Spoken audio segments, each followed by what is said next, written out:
spécialiste en médecine familiale, détentrice d'une maîtrise en pédagogie universitaire des sciences de la santé. Elle a enseigné la médecine de famille et la pédiatrie. Passionnée d'écriture, elle consacre sa vie à changer le monde un jeune lecteur à la fois. Elle a publié plus de 30 livres jeunesse, guides santé, livres scientifiques. Elle a vendu plus de 150 000 livres et a remporté de nombreux prix littéraires nationaux et internationaux au cours de sa carrière. Elle est l'auteure de la série des livres Félix et Boubou, ou Félix and Boubou, populaire auprès des jeunes lecteurs. Donc, accueillons Madame Nicole Audet. Alors, merci, Monsieur Messine, Monsieur Duguay, de cette belle introduction. J'avais vraiment hâte à ce soir de partager ma passion pour l'empathie. Dans mes communications avec mes patients, je me suis aperçue que c'est la chose peut-être la plus importante, mais la plus difficile à bien maîtriser. Mais quand on l'utilise, quand on l'exerce, c'est vraiment, les effets sont magiques. Alors, je vais partager avec vous ce soir un peu le fruit de mes quelques années d'expérience pour parfaire cette compétence. Et je vais vous expliquer la théorie et on va faire des petits exercices. Je vais partager mon écran. Alors, j'ai trouvé que c'est un sujet que la pertinence est vraiment importante parce que la communication, c'est quelque chose d'universel et l'empathie, c'est quelque chose de complexe et à développer. Les objectifs, qu'est-ce qu'on va apprendre? C'est d'abord, je vais faire la définition de qu'est-ce que l'empathie. Je vais vous présenter quelques études sur le sujet qui démontrent la pertinence. Je vais vous expliquer la différence entre les concepts de entendre et comprendre. Je vais vous parler de la théorie et de la pratique, ainsi que par quelques exercices. Définition, je voudrais vous définir qu'est-ce que la sympathie versus l'empathie.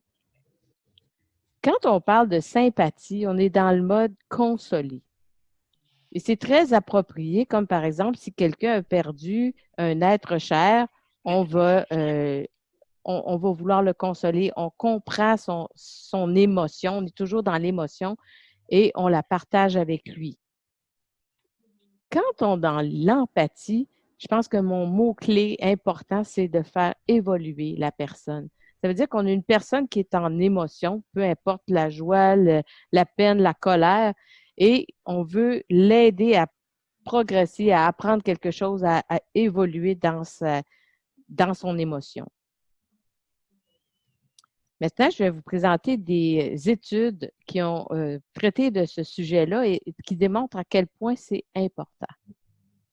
Il y a une étude qui a été faite par Belinda Palmer c'est à Harvard. Elle a étudié 170 entreprises, puis elle a défini le USA Global Empathy Index. Elle les a toutes mis de 1 à 170 pour s'apercevoir que les 10 meilleurs avaient une valeur boursière c'est pas plus bas, c'est plus haute. Leur valeur boursière était plus haute et leurs profits étaient 2 fois supérieurs à celle du bas. Mais par contre, elle s'est aperçue que les entreprises, à peine 20% se préoccupaient de savoir si les dirigeants qui embauchaient avaient de l'empathie et ils ne faisaient aucune formation ou à peine 20% d'entre eux en faisaient en ce sens pour former les dirigeants. Et former les dirigeants dans l'empathie, c'est important, comme le démontre une autre étude qui a été faite par une firme de recrutement qui démontre que sur 5 employés qui quittent une industrie, ils ne quittent pas l'industrie, ils quittent leur patron.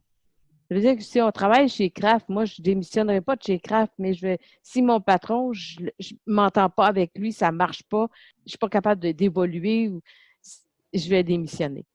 Et les raisons qu'on leur avait demandées, c'est parce qu'il y avait des mauvaises communications, de la microgestion et encore pire, une absence totale de gestion. Maintenant, on va aller sur la différence entre entendre et comprendre. Qu'est-ce que entendre? Entendre, c'est un processus tout à fait involontaire. Les ondes passent, ils frappent le tympan, ils s'en vont vers le cerveau et vous entendez. Prenez l'exemple, si vous êtes au centre-ville, vous entendez une conversation en arrière de vous et les deux personnes parlent japonais.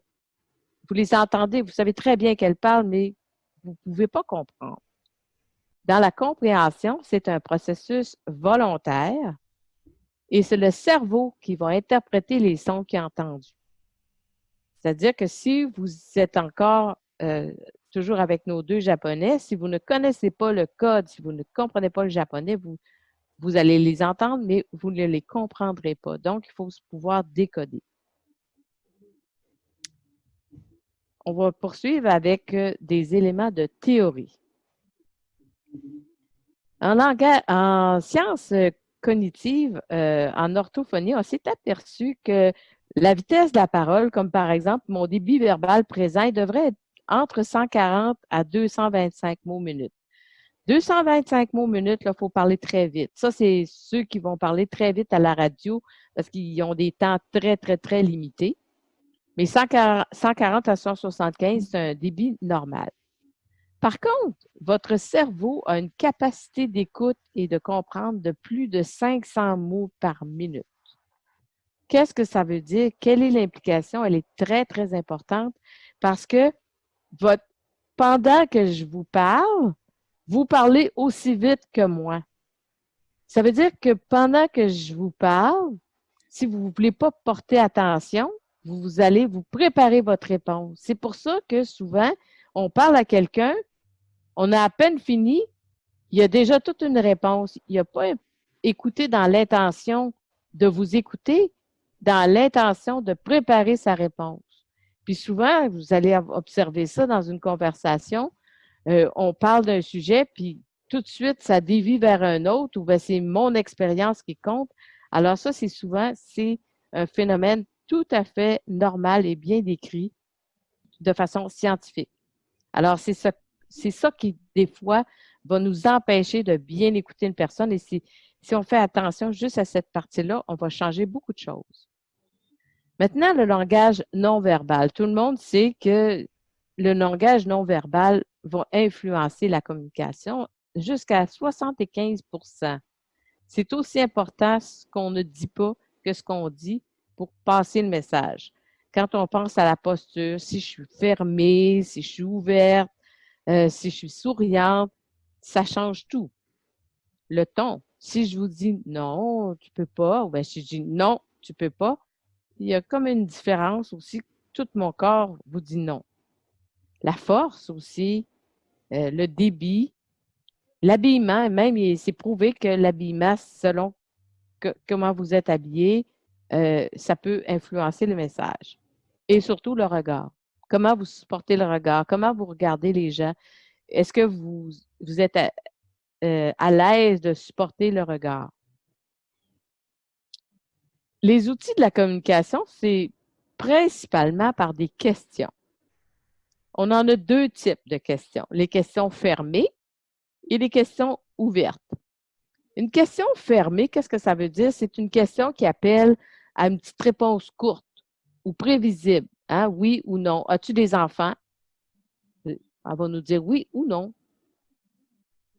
Une question ouverte va inviter à la réflexion avant de répondre. Ou, comme par exemple, si je dis comment te sens-tu en ce moment? Bien là, à ce moment-là, c'est absolument pas prévisible. Puis, si je pose la question, c'est parce que je suis intéressée à savoir comment la personne se sent. Je vais vous donner des exemples de questions. Combien d'enfants avez-vous? J'imagine que ça ne se répond pas par oui ou par non, mais c'est quand même assez fermé. Si je vous dis « Parlez-moi de votre famille », c'est très ouvert. Qu'est-ce qui motive votre décision? Ça aussi, c'est très ouvert. Quel est votre métier? C'est pas très ouvert, mais c'est quand même plus ouvert qu'une petite question par oui ou non. Quel est le rêve de votre vie? Ça aussi, c'est assez invitant. Ensuite de ça, pour devenir empathique, moi, j'ai pensé à développer un système en 3 niveaux. Parce qu'on ne devient pas empathique parce que là, on décide ce soir, bon, ben là, maintenant, je suis empathique. Non, il faut se pratiquer. C'est long à acquérir et il faut bien le faire. Idéalement, je vous encourage à avoir même un petit journal de bord pour noter vos progrès. Le premier niveau, c'est plus un petit peu d'apprendre à bien choisir le bon moment. Idéalement, si vous voulez avoir une conversation plus empathique avec quelqu'un ou qui est plus importante, que ce soit avec votre fils, un ami, un patron ou un de vos employés, choisir le bon moment, c'est extrêmement important. Idéalement, si vous êtes au travail le lundi matin puis le vendredi après-midi, c'est des moins bons moments. La deuxième chose, c'est de toujours promettre la confidentialité et de s'y tenir. Si une personne vous fait le privilège de vous confier ses secrets, de confier ses émotions, c'est très, très important qu'elle puisse avoir confiance que vous n'allez pas le dire à personne. Et apprendre à poser des questions ouvertes. Transformer vos questions fermées en questions ouvertes. La deuxième chose, c'est d'apprendre à faire des pauses de 5 à 6 secondes après chacune des questions. Ça, c'est peut-être l'outil qui est le plus difficile à maîtriser. Quand on pose une question, j'ai déjà vu une résidente, elle a posé des questions une après l'autre au patient.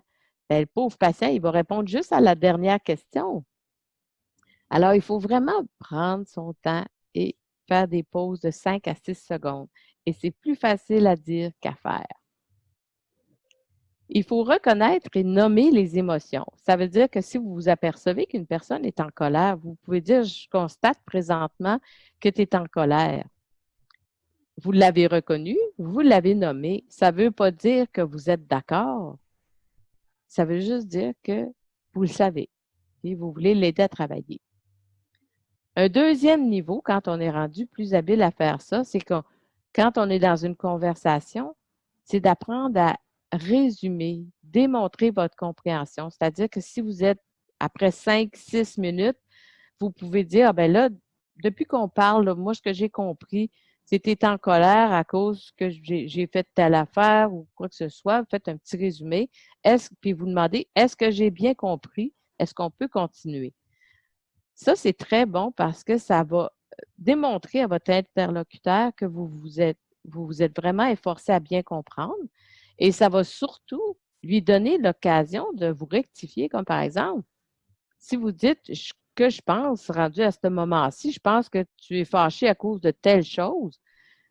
S'il n'est pas fâché du tout, il va vous dire, ben non, mais non, écoute, je vais te leur dire comme il faut, je ne suis pas fâché, je suis juste un petit peu déçu. Ça va lui permettre de rectifier. Alors, ça fait une pause et ça démontre vraiment sa compréhension. Et si on veut aussi toujours aller plus loin en profondeur par d'autres questions ouvertes. Et toujours laisser son interlocuteur résoudre son problème. Quand une personne vient vous voir, que ce soit votre employé ou votre enfant, votre adolescent surtout, c'est un très bon terrain de pratique, les adolescents, je vous jure. C'est pas à nous à résoudre leurs problèmes. D'ailleurs, c'est même pas ça qu'ils veulent. Ils veulent avoir une écoute, mais ils veulent vous rechercher parce que ils vous font confiance, mais ils ne veulent pas que vous lui disiez comment faire. C'est pas ça du tout. C'est de les aider à cheminer pour trouver comment eux autres même ils vont pouvoir résoudre leurs problèmes. Et toujours à la fin, dire à la personne qui vous a confié des choses, lui dire merci. Si vous lui dites merci, ça m'a aidé moi aussi de t'écouter. Vous allez voir le petit miracle que ça peut faire. La troisième étape, là, c'est vraiment là que vous allez pouvoir développer vos compétences en empathie. C'est d'apprendre, comme je vous ai dit, à maîtriser le silence. Je vais vous donner un exemple. Qui a vu le film Le destin de Will Hunting? Ça, c'est un jeune garçon qui est très perturbé à l'intérieur de lui-même, mais c'est un petit génie des mathématiques. Et on lui assigne un psychiatre. Et le psychiatre, dans une de ses rencontres avec lui, il lui pose une question au début et il se tait. Mais le Will Hunting, il ne veut pas, lui, du tout être là. Alors, il ne répond pas. Alors, pendant 1 heure de temps, le psychiatre, il attend. Il ne dit pas un mot, les bras croisés. Il a posé sa question. Quand l'heure est finie, il lui dit, bon, notre heure est finie. Fait qu'il faut qu'il s'en aille. Et il lui fait ça pendant 1 ou 2 rencontres. Et vers la fin de la 3e, là, il répond, le jeune répond et ça déboule. C'est vraiment puissant comme longueur de silence. Je ne demande pas d'être aussi long en silence, mais le psychiatre maîtrisait vraiment cette fonction-là.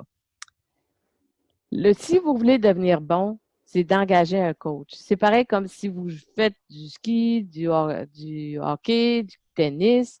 Si vous voulez vous élever parmi les meilleurs, si vous avez un coach qui va pouvoir vous donner une rétroaction sur l'acquisition de votre compétence, vous allez devenir vraiment meilleur. Une autre chose aussi qui existe, c'est de prendre des cours sur l'art de poser des questions. On appelle ça la questiologie. C'est un cours même que je suis présentement et c'est très, très aidant. Alors, en résumé, de devenir un communicateur empathique, c'est un travail qui est difficile. Ça s'apprend, ça se pratique, mais ça fait la différence entre un bon communicateur et un médiocre.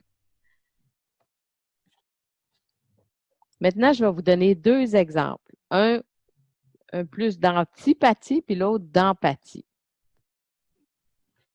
Ici, c'est une petite vidéo, j'espère que ça va bien marcher, qui démontre que des fois, les médecins, tout est informatisé maintenant. On a notre ordinateur, le patient vient, puis on clique, clique, puis des fois, ça va, ça peut changer la façon dont on fait notre relation.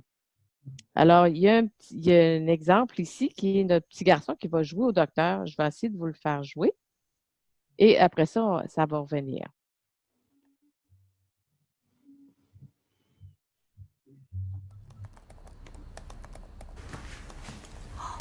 Honey, look. He's playing doctor. Mm-hmm. How's it going, Doc? Yeah, that's Doctor, all right. We better leave him to it.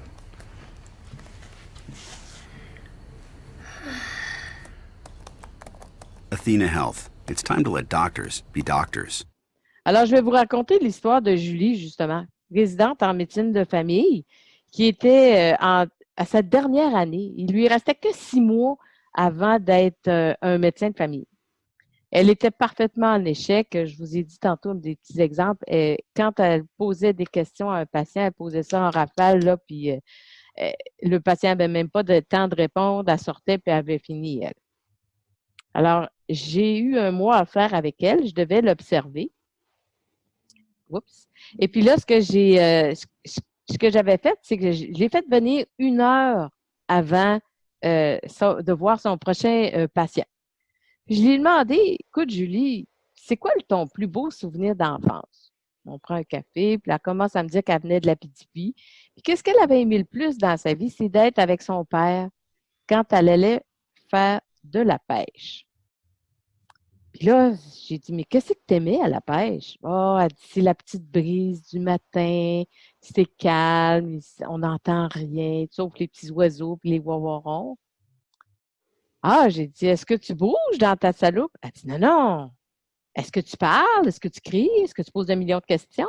Non, non, non, non. Elle dit, pour attraper des poissons, il faut garder le silence. Et là, j'avais trouvé comment entrer dans son monde à elle. J'ai dit, écoute, la médecine, c'est pareil comme la pêche. Quand quand tu lances ta question, tu la laisses descendre, puis tu laisses la personne attraper ton hameçon pour qu'elle puisse te dévoiler tous tes petits poissons. Mais pour ça, il faut que tu poses une question, puis tu restes en silence pendant 5 minutes. Alors, l'entrevue suivante, c'était miraculeux. 6 mois plus tard, elle est venue me voir et elle m'avait dit que ses examens, elle avait passé avec la note de remarquable, avec 6 niveaux là, d'excellence.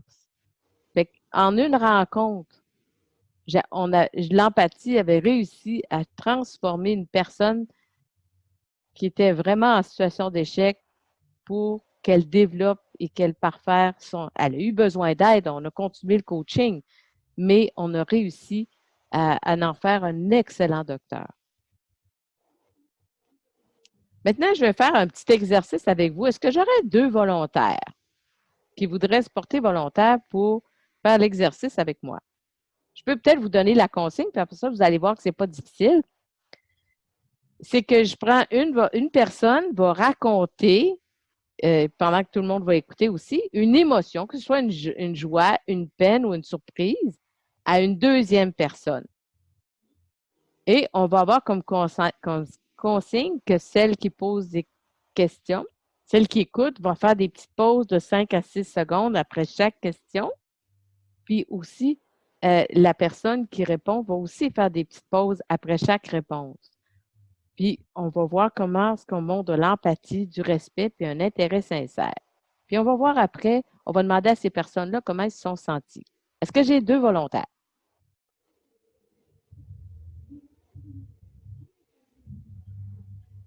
Ah, Jeanne? Moi, ça ne me dérange pas. Avec Marie-Ève. OK. Alors, Marie-Ève va raconter à Jeanne un événement qui contient de l'émotion, puis Jeanne va l'écouter. Après ça, on va analyser ça. Je vais tout simplement arrêter mon partage pendant ce temps-là. OK. Alors, à vous. OK. Alors, moi, je raconte une histoire. Vous racontez ça à Jeanne, puis Jeanne va vous poser des questions. Jeanne, vous pouvez ouvrir votre micro. Jeanne. OK, Jeanne, ici. Bonjour, Jeanne. Jeanne, vous êtes... Ah, bonjour, Jeanne. Oui, bonjour, mais je ne me suis pas portée volontaire. Je voulais écouter. Ah! Est-ce que j'ai un autre volontaire? OK, raconte-moi votre histoire. Marie-Ève, racontez-moi votre histoire. Denise Michaud va être Denise volontaire. Michaud. Bonjour, Denise. Donc, j'écoute? Oui, moi, je vais raconter mon histoire. Parfait, je t'écoute. OK. Mon histoire, c'est en septembre passé. J'étais avec mon mari. On était en voyage. Ça faisait longtemps qu'on avait eu un voyage, juste moi puis lui. Et là, on est allé en Islande. Puis l'Islande, c'est l'endroit avec les plus beaux paysages du monde. On a vu des chutes incroyables, des arcs-en-ciel, on a vu des plaines, on a vu des montagnes. Puis à chaque fois, on a vu aussi, c'était tout le temps différent, on a vu des geysers. Puis à un moment donné, je me suis dit à moi-même, mais je pourrais jamais trouver un plus beau paysage que ça. On les a tous vus, les beaux paysages en Islande. Puis là, on s'en allait plus vers le nord-ouest. Puis je me disais, mais qu'est-ce qu'on va voir de plus là-bas? Et à un moment donné, on est arrivé, on a tourné un coin, puis on a vu une grande montagne de l'eau. Ça ressemblait un peu à la Gaspésie, mais c'était tellement plus majestueux. Et là, je me pouvais plus, c'était trop beau. Je me suis mis à pleurer. C'était tellement un beau paysage. J'en revenais juste pas. Je pensais pas pouvoir trouver plus beau. Et là, ça m'a même donné les larmes aux yeux. Alors, je conseille à tout le monde, si un jour vous pouvez, d'aller là-bas. C'est génial. Je vois que tu as eu un voyage qui était vraiment extraordinaire et tu as beaucoup apprécié. Est-ce que ton mari a apprécié tout autant? Pour mon mari et moi, c'était dans le top 2 de nos plus beaux voyages de vie, incluant notre voyage de noces. Il a adoré lui aussi. Mais c'est génial. Ça ne t'a pas enlevé le goût de repartir en voyage? Tu as toujours le goût de découvrir, j'espère? Moi, je suis une grande voyageuse. J'ai toujours le goût de partir en voyage. J'ai voyagé énormément. Puis quand mon mari et moi, on s'est rencontrés, c'est une des premières choses qu'on s'est dit. Est-ce que tu aimes voyager? Oui, non, sinon, c'était déjà terminé. Ça a été la base de notre couple, découvrir et voyager. Alors, on vous remercie, Denise et nos deux volontaires, Marie-Ève. Merci. Je voudrais vous demander, Denise, quand tu posais des questions, puis que tu as fait les pauses, est-ce que c'était différent de ta façon habituelle de poser des questions à quelqu'un? C'est-à-dire que je vais prendre le temps d'écouter et poser des questions adéquates. Comme là, j'ai du temps. J'ai tout mon temps pour ça. Là où j'ai beaucoup plus de difficultés, c'est si quand je suis dans le feu de l'action et quelqu'un m'arrive avec une émotion à partager ou quoi que ce soit, j'espère être capable de dire à la personne, écoute, là, est-ce qu'on peut se ménager un temps un petit peu plus tard? Donc, pour être disponible vraiment pour la personne. J'ai trouvé ça intéressant avec Marie-Ève, mais c'était tellement heureux que je me disais, mais qu'est-ce que je peux apporter comme compassion, étant donné que c'était un événement heureux qu'elle vivait, qu'elle racontait. Ben, en fait, mais pour le bénéfice de l'exercice, c'était de pratiquer, de faire des pauses. C'est vrai que ça aurait pu être, c'est plus difficile quand c'est joyeux, effectivement, qu'une peine, mais et toi, Marie-Ève, le fait, comment tu as senti l'écoute de Denise? Bien, justement, j'ai un commentaire très positif à faire du fait que même si j'avais une grande joie, c'était important pour moi que Denise, entre guillemets, accepte ma joie. Parce que si j'avais fait mon discours avec ma grande joie et que là, Denise aurait fait « Ah, puis c'était le fun », je n'aurais pas été capable d'être aussi joyeuse pour la prochaine partie. Donc, elle m'a permis de garder cette joie parce qu'elle m'écoutait, on voyait qu'elle était contente pour moi, puis ensuite, elle me posait une autre question. Puis je pense que vous n'auriez pas confié le fait que vous avez pleuré. Oui. Ça, c'est un cadeau, hein? C'est une générosité de Marie-Ève de nous avoir confié ça. Et ce ne serait pas arrivé s'il n'y avait pas eu un certain élément d'empathie. Alors, je remercie mes deux, on vous félicite, là, nos deux volontaires. Merci beaucoup. J'aimerais remercier Marie-Ève pour ses commentaires. Merci. Merci, Denise. Alors, aussi, vous avez noté une chose, Marie-Ève a noté qu'elle avait comme pris le bon moment, la bonne façon. Ça aussi, de remercier à la fin, c'est très bien. Alors, je vais repartager mon écran pour revenir et on approche de la période des questions. Alors, je vous ai posé les questions, on a fait cette discussion-là. Alors, le message de cette partie, c'est que le silence, c'est vraiment l'outil de l'empathie. Et si vous remarquez, en anglais, les deux mots « listen » et « silent » ont exactement les mêmes lettres, mais dans un ordre différent. Avant je vais vous dire les références que j'ai prises pour faire cet atelier, puis après, je vous pose les questions. C'est des suggestions de lecture. Il y en a un qui s'appelle « Putting Heart into Business and Artificial Intelligence » de Minter Dial. Lui, il propose 5 exercices pour pratiquer son empathie. D'abord, l'écoute active, explorer les différences, de s'enrichir du fait qu'une personne pense différemment, lire des romans. Lire des romans, bien, vous seriez étonné que le président des États-Unis, M. Barack Obama, adorait lire des romans. Et quand vous lisez des romans, un roman, c'est toujours dans l'émotion. C'est toujours une personne qui a une quête intérieure, qui doit progresser et de voir comment le romancier amène son héros à progresser, ça vous aide beaucoup, beaucoup. C'est très inspirant de lire des romans. Pratiquer la pleine conscience, ça, c'est de vraiment vivre le moment présent. Et rappelez-vous souvent pourquoi c'est important de devenir empathique. Un autre livre très intéressant, c'est le docteur Stephen Tretiak qui a mis 2 ans à écrire un livre sur ce qu'il appelle la crise de la compassion. Lui, il a expliqué pourquoi il a réuni un nombre incalculable d'études qui démontrent que quand on fait de l'empathie, peu importe à quel niveau, c'est toujours payant ou il y a toujours quelque chose de bien qui en revient. Et il a démontré que pendant une entrevue d'une quinzaine de minutes, 40 secondes sont suffisantes pour vraiment rendre l'entrevue plus empathique. 40 secondes, pas consécutives, mais ça peut être 5 pauses de 5 secondes, c'est suffisant. Alors, encore là, je renforce mon message sur l'importance des silences.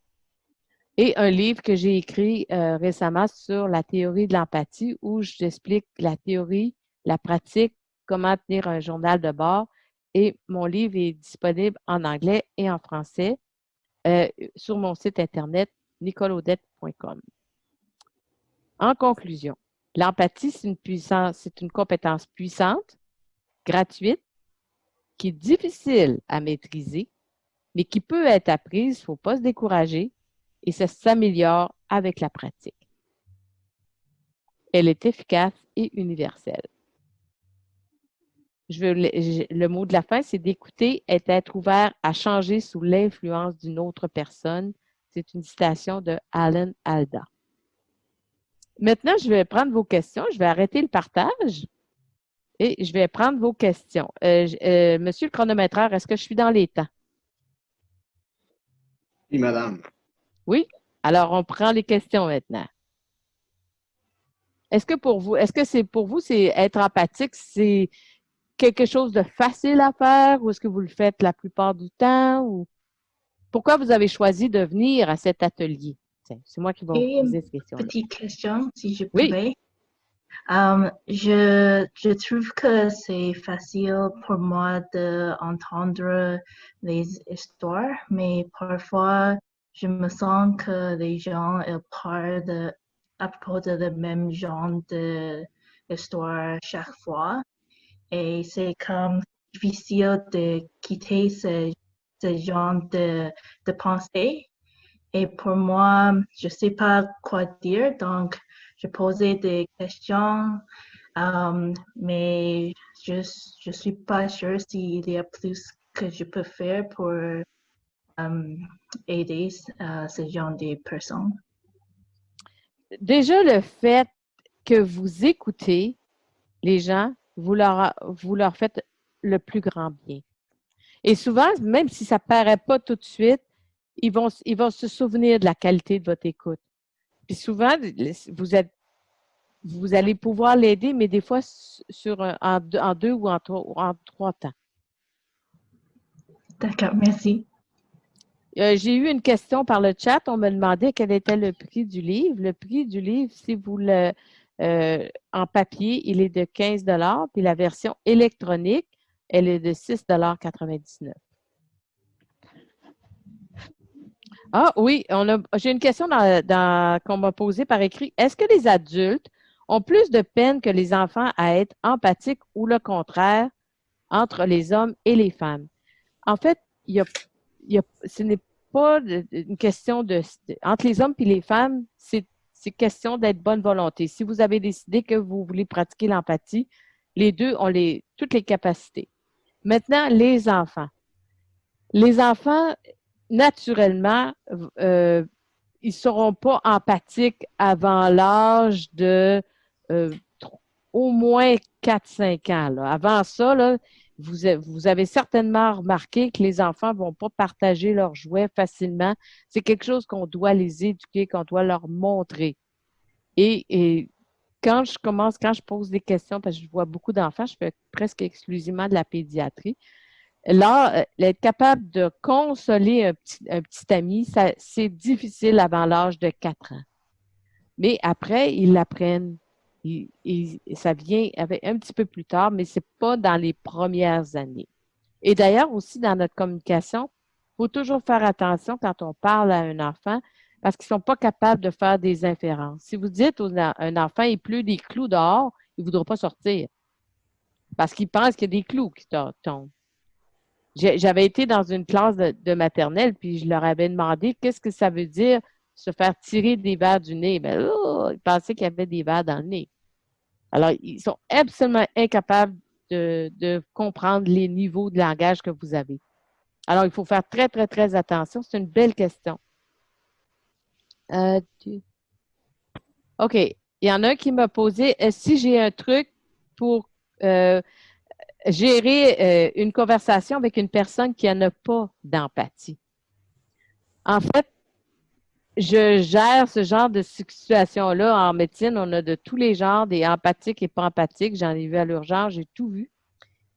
Et moi, je me dis que c'est pas parce que l'autre personne n'est pas empathique que moi, je ne vais pas l'être. Puis d'ailleurs, moins la personne l'était, plus je me forçais à l'être.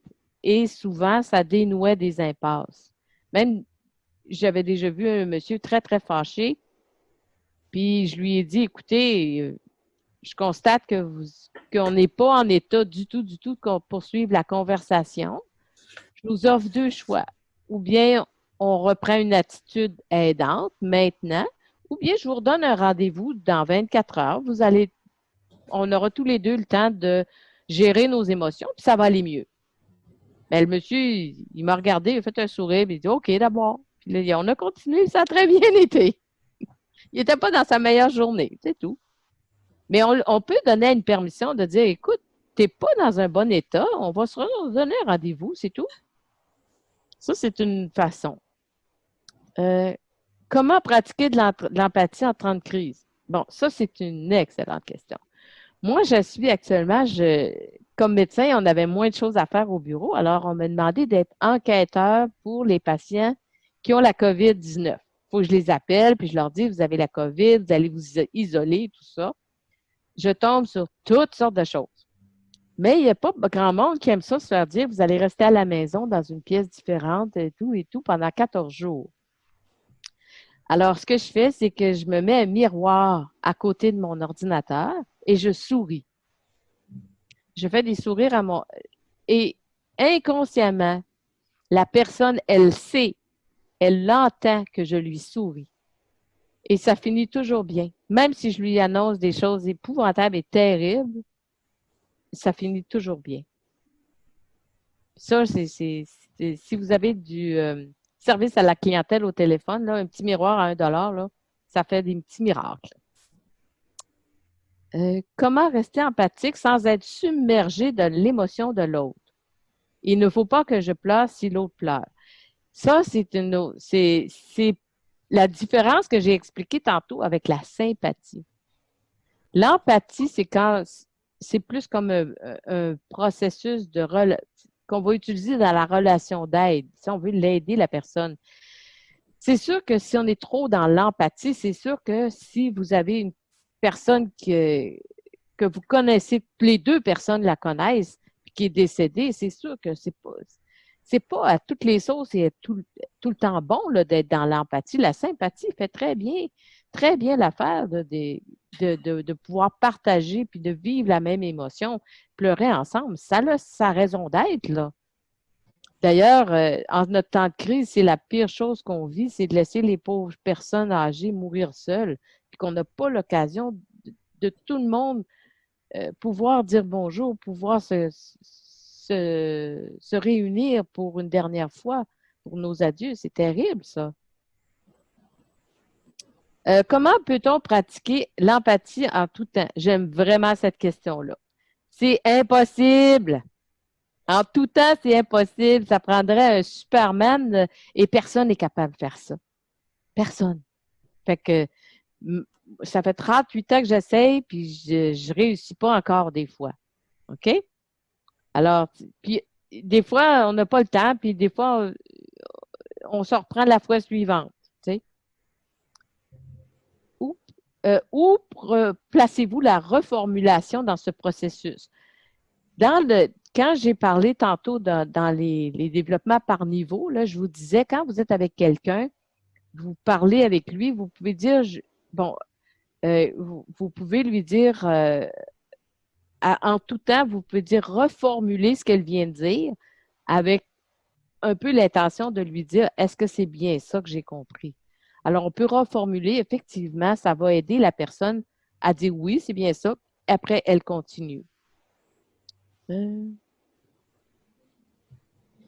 Est-ce qu'on doit pratiquer de la pseudo-empathie pour manipuler les gens? Par exemple, user de son empathie apprise pour obtenir ce que l'on veut, un test de l'air, ou on doit être authentique à 100%. Mais moi, c'est sûr que je recommande toujours l'authenticité à 100%. De toute façon, tout le monde va le ressentir si on n'est pas vraiment empathique. Je pense que c'est mieux à ce moment-là de pratiquer son empathie, de vraiment l'essayer. Moi, je pratique. C'est beau. J'espère OK. Moi, je pratique. C'est magique. How to deal. Je lis les questions, là. Ah. C'est ça. C'est qu'on peut être empathique et authentique en même temps, là. Nicole, comme je vous l'ai dit, oui? Non, non, c'est correct, fini, mais je vais avoir une question pour toi. Oui, mais allez-y. Par rapport à l'empathie, tantôt, tu disais la différence entre la sympathie. La sympathie, c'est consoler, comprendre, partager avec lui. Mais l'empathie, c'est de vouloir l'aider à évoluer dans son évolution. Où est la ligne? Sans tomber dans le conseil, forcément, quand il y a une personne, on parle d'une belle problématique, mais Marie-Ève Rousseau, elle avait une très, très belle problématique. Tu sais, c'était pas un vrai problème, c'était que joie. Oui. C'est tellement facile d'accueillir ça. Mais comme disait Denise tantôt, quand on tombe dans un réel problème, une réelle crise, oui. Où est la ligne entre aider à évoluer la personne sans tomber dans le conseil? Tu me suis? Oui, je comprends. C'est que si j'essaie de reformuler, justement, c'est qu'elle veut savoir comment on peut être empathique sans tomber dans le conseil. En fait, tomber dans le conseil, essayer de résister tout le temps à ça, parce que le conseil, c'est que le conseil va vous mettre dans votre chaîne de référence à vous. Hein. Vous dites, moi, si j'avais ce problème-là, c'est ça que je ferais. Et vous n'êtes pas dans ses souliers. Non, c'est vrai. Puis aider la personne à vraiment trouver chez elle avec ce qu'elle a pour pouvoir le régler son problème. Puis de pouvoir l'encourager. Elle a besoin d'encouragement. Elle a besoin des fois d'une petite idée, mais pas d'un conseil. C'est ça. Faut faire parce que si vous donnez un conseil, mettons, vous lui dites, va t'acheter ci, va t'acheter ça, si la personne n'a pas d'argent, elle ne pourrait même pas le suivre, votre conseil. Là, je donne un exemple comme ça, là, mais puis ça va être beaucoup plus efficace si elle l'essaie, puis vous pouvez lui dire, écoute, on va se redonner un rendez-vous, puis tu vas m'expliquer l'action que tu as essayée, là, comment ça a marché, puis je veux savoir comment ça marche, elle va savoir que vous êtes intéressé, elle va l'essayer, parce qu'elle va savoir qu'elle a un autre rendez-vous avec vous pour vous raconter l'efficacité. Merci. OK. J'ai une autre question. Quelle est la différence entre l'empathie et la compassion? Ça, c'est vrai que c'est une autre question. L'empathie et la compassion, ça se ressemble beaucoup. L'empathie, c'est de vraiment travailler l'émotion, mais dans la compassion, c'est vraiment de faire comprendre à la personne qu'on va toujours être là. Tu sais, en anglais, on dit « we care ». Dans mettons, une clinique de cancérologie, les infirmières vont avoir de la compassion, vont vous dire, écoute, n'importe quand, tu peux t'adresser à nous, on est là, on va être là. Puis ça, c'est très important parce qu'il y a une étude qui avait été démontrée il y avait eu un grave accident de voiture, d'autocar en Ohio, et avec une quarantaine de blessés comme il faut et quelques morts. 5 ans plus tard, ils sont allés faire une entrevue auprès de tous les survivants. Puis ils leur ont demandé, dites-nous les 2 choses dont vous vous souvenez le plus. Et étonnamment, c'était la douleur, parce que c'est vrai que ça leur avait fait mal. Et la deuxième chose, c'était le manque de compassion du personnel soignant quand on est arrivé à l'urgence. Et c'était du personnel professionnel. Ils ont trouvé que les gens n'avaient pas de compassion. Et si vous regardez la crise du COVID-19, moi, je suis dedans à 100%, et je le vois, il y a des gens qui n'ont aucune compassion. Ils sont techniquement formidables, ils sont parfaits, ils vont très bien soigner, mais il manque l'élément qui fait que we care, là, tu sais. Si vous allez faire un tour dans les CHSLD, même si les personnes voudraient des fois être empathiques, ils sont tellement, tellement, tellement débordés par un système que c'est très difficile. Alors, la compassion, c'est une coche encore au-dessus. Ensuite, si une personne vit une émotion intense, par exemple la colère, comment peut-on rester empathique? Et quelles sont les questions à poser? La colère, c'est une belle émotion. Parce que quand une personne vit un changement, comme par exemple, si elle perd son commerce là, dans la période qu'on court, les étapes de progression d'un tel changement ou de quelque chose qui arrive brusquement, ben, ça va être d'abord le déni, de marchandage, pourquoi c'est arrivé à moi, puis tout ça. Et il va y avoir, à un moment donné, il faut passer par la colère. Il faut passer par la colère pour après ça arriver à les émotions d'acceptation puis de reconstruction.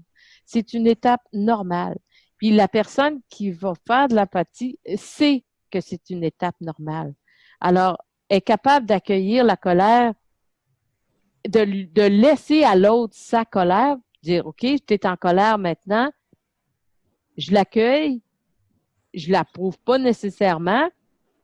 Qu'est-ce que tu peux faire pour en sortir? Il y en a qui n'en sortiront jamais. Il y en a qui n'en sortent pas, ils vont noyer ça dans l'alcool, la drogue et des choses. On ne peut pas sauver tout le monde. Ça, c'est sûr.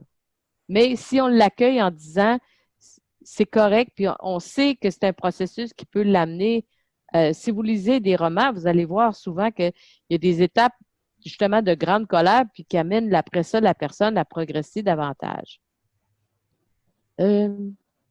Comment aller chercher le vocabulaire d'empathie si on n'est pas familier des mots?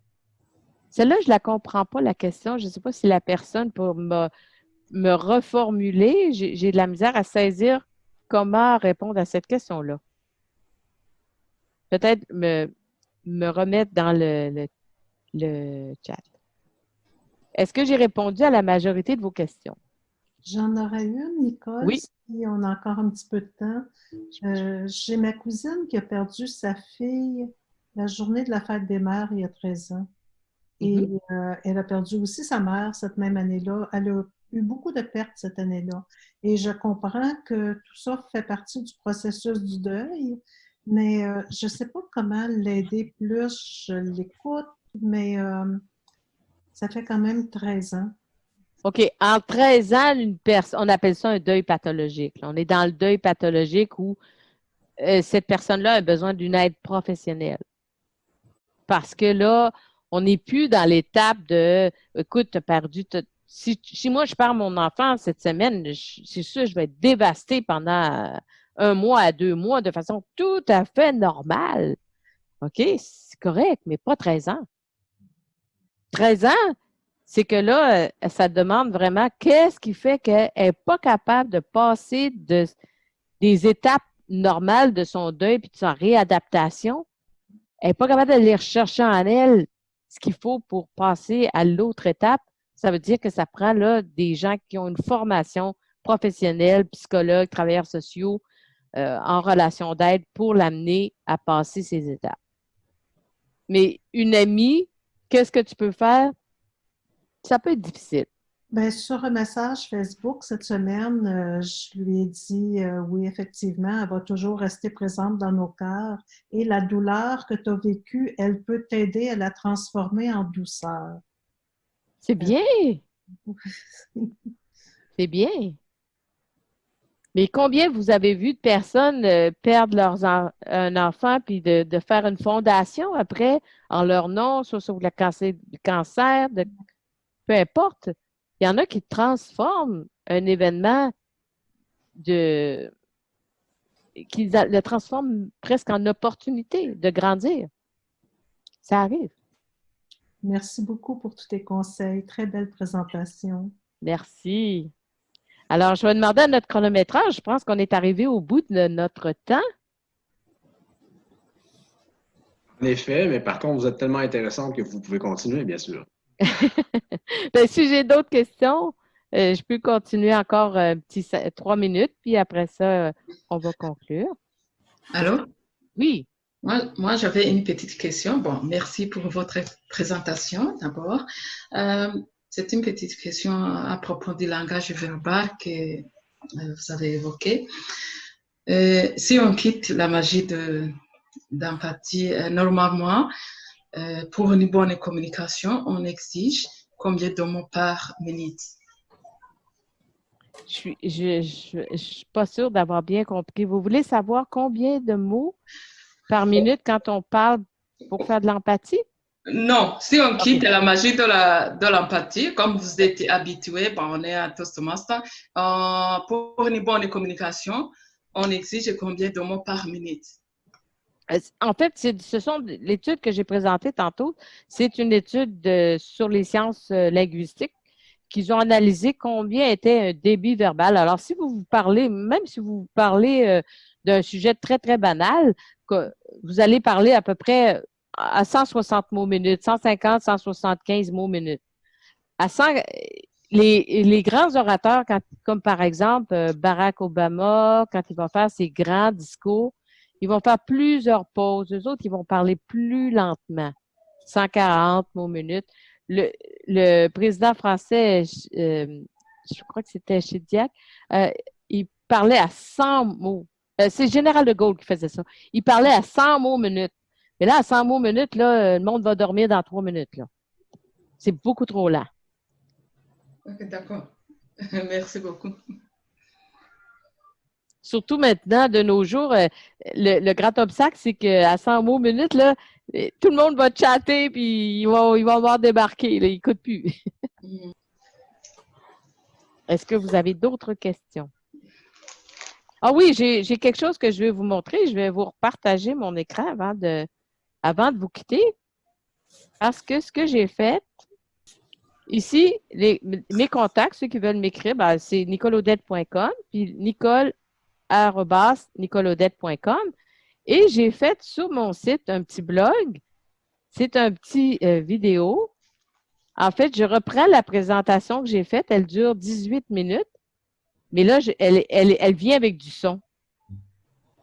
Alors, c'est la même chose que ce qu'on a vu aujourd'hui, sauf que là, vous n'aurez pas toutes les questions, la richesse des questions. Puis là, ça dure 18 minutes. Vous pouvez le partager sur vos Facebook, vous pouvez le partager où vous voulez. Alors, on a eu un très, très, très bel atelier. Je vais redonner la parole à notre animateur. Celui qui était le chronométreur qui m'a présenté, qui était? Gabriel. Gabriel. L'animateur s'appelle Craig Senior, mais je ne sais pas ce qui est passé. Alors, donc, je pourrais animer, on va dire. Écoutez, donc, effectivement, en fait, je suis tout à fait d'accord avec vous. Ça a été une présentation très agréable. J'ai appris beaucoup de choses et c'était... je ne sais pas si vous avez une suite, mais je la suivrai justement. J'aimerais ça y assister. Après la compassion, qu'est-ce que ça pourrait être? On a entendu parler d'authenticité, on a entendu parler de... Il y a eu plusieurs, justement, je voyais les différents mots là, qui étaient les différents, selon les questions que les gens posaient. Donc, ça pourrait être intéressant de poursuivre. Mais ce qui est intéressant, c'est quand on le fait en présence, c'est que je divise dans la partie des exercices, je mets tout le monde 2 par 2, et chacun se raconte une histoire, puis là, ça dure, je laisse les gens parler vraiment ensemble une bonne 10 minutes, et chacun peut vraiment s'imprégner de l'expérience, et ça, c'est très puissant. Là, on l'a vu juste avec 2 personnes, mais imaginez une grande salle où tout le monde se parle à 2 par 2. Ils aiment beaucoup. Wow, OK, ouais. Ouais, c'est...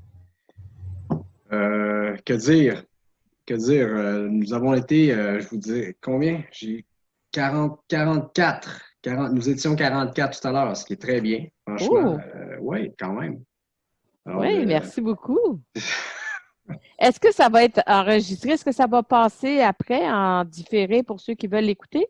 Je suis en train d'enregistrer justement, justement dans Zoom. Il y a la fonction enregistrer, je suis en train de le faire. Puis c'est ça. C'est la première fois que je le fais, là, mais je pense que c'est ça. Ça devrait être. Oui, ça va être l'objectif, effectivement, ce serait de le mettre De le disponible. partager.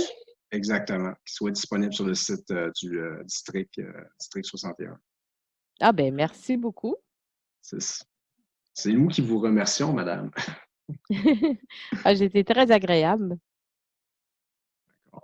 Bon, ben alors, notre Craig est disparu. Donc, je ne sais pas, je vous souhaiterais donc à tous bonsoir. Et continuons justement, c'était les 2 premiers webinaires. Nous en avons 10, il en reste 8. 4 en français, 4 en anglais. Alors, c'est ça, on peut se donner rendez-vous mardi prochain pour le 3e webinaire. Normalement, nous devrions avoir l'information, mais malheureusement, elle n'est pas disponible. Je ne me souviens pas de mémoire qui est le prochain. Gabrielle, c'est René. Oui, la semaine prochaine, mardi prochain. Bien, merci beaucoup, Dr. Nicole. C'était excellent partage ce soir. Et oui, c'est ça.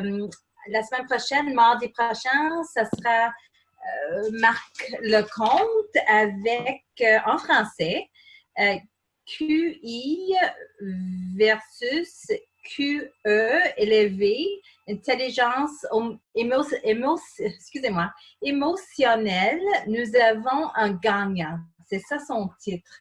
Ça fait que nous avons hâte de l'entendre la semaine prochaine. Et après ça, mercredi, ça sera Alain Guillot en anglais. How to start a successful podcast. Ça fait que ça continue la semaine prochaine. Et bonne soirée à tout le monde. Merci d'être venu ce soir. Donc, alors c'est ça. Alors, merci à tous pour votre participation. Et on se revoit la semaine prochaine. Merci Nicole, c'était très agréable. Je suis content de vous avoir connu ce soir. Donc, je merci. Donc, c'est ça. Je vais en parler. Je vais en parler aux gens dans mon réseau aussi du webinaire de ce soir, puis du fait que ce sera disponible à l'écoute pour plus tard, on va dire. Bien, merci beaucoup. Très bien. Merci. Bonsoir à tous. Bonsoir. Très bien, tout le monde. Et merci, Nicole. Merci. Merci, Craig. Merci, Nicole. C'était très intéressant. Oui. Merci.